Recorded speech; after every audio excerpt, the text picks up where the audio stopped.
तरह से लोकसभा चुनाव की घोषणा हो गई है, इसको लेकर के आप में और जो इंडिया गठबंधन की जो में क्या समझौता हुआ है, कितनी सीटें आपको करनी है?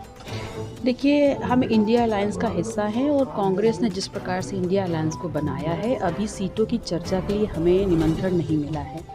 भारत जोड़ो यात्रा जो थी, उसके समापन में हमको कांग्रेस की तरफ से निमंत्रण मिला है, लेकिन अभी सीट बंटवारे के मुद्दे पर अभी हमें निमंत्रण नहीं मिला है।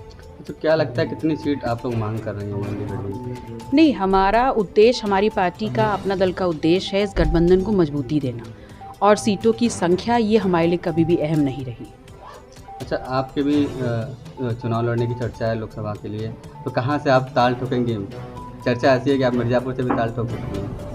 अपना दल पार्टी की जो भी सीटें आएंगी उसमें नेतृत्व डिसाइड करेगा, पार्टी डिसाइड करेगी कि कौन सा कार्यकर्ता किस लोकसभा क्षेत्र की सीट पर प्रत्याशी होगा।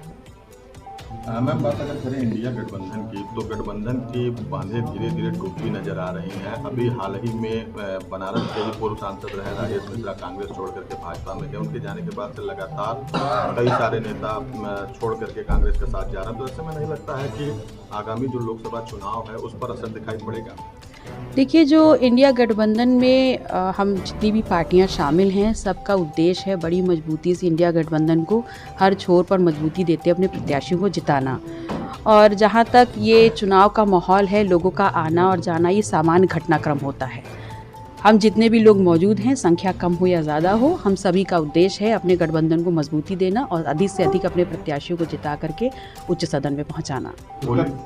होली से पहले 4% डीए बढ़ा देना और किसानों के सरचार्ज माफ कर देना, इस तरीके के जो भी स्कीम भाजपा लेकर के आ रही है, क्या लगता है कि इससे कहीं ना कहीं प्रभाव पड़ेगा? किसान जो नाराज थे भाजपा से, वो भाजपा की तरफ रुख करेंगे? देखिए, चुनाव से पहले तमाम सौगातें जो जनता के बीच में उजागर की जाती हैं, वो सभी चुनाव से जोड़ करके देखी जाती हैं।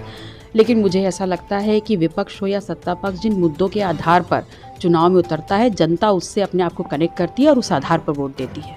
लोकसभा चुनाव में कितनी सीटें जो है इंडिया गठबंधन आई, क्योंकि एनडीए जो है 80 का दावा कर रहा है, आपको क्या लगता है? मुझे कोई भी अचरज नहीं होगा, I will not be surprise अगर एनडीए गठबंधन 80 में से 82 सीटें जीतने की ताल ठोके। हालांकि हम विपक्ष में हैं, तो हम ये ज़रूर कहेंगे हम मजबूती से हर सीट को लड़ेंगे, और जितनी भी सीटें हम मजबूती से लड़ करके जनता को अपने पक्ष में कर पाएंगे, वहाँ हमें सफलता भी हासिल होगी। कैसे करेंगे? बंगाल में जो है खाजा ममता बनर्जी अलग चुनाव लड़ रही है, यहाँ से मायावती ने भी अलग लड़ने का ऐलान कर दिया है, तो ऐसे में इंडिया का गठबंधन कैसे सीट लेगा? देखिए, हम उत्तर प्रदेश की बात कर लें, इंडिया अलायंस यहाँ पर बहुत मजबूत है। यहाँ पर जिस प्रकार से हम लोग के बीच में बातें चल रही, चर्चाएं चल रही हैं, कॉमन मिनिमम प्रोग्राम हम तैयार कर रहे हैं, निसंदेह उत्तर प्रदेश में हम बहुत बेहतर स्थिति में रहेंगे। अभी सीटों की घोषणा नहीं हो पाई है, प्रत्याशी भी तय नहीं की। नहीं, सीटों का बंटवारा हो गया है काफ़ी हद तक कांग्रेस और समाजवादी पार्टी के बीच में। जब हमको बुलाया जाएगा, हमारी भी निर्धारित की जाएंगी, उसके अनुसार प्रत्याशी भी डिक्लेयर आपकी होंगे। क्या अनुमान है, कितनी डिमांड होगी? मैं तो इंडिया अलायंस में जो भी रहे, हमारा मूल मंत्र सिर्फ इतना है कि हम ज़्यादा से ज़्यादा ताकत देने का काम करें।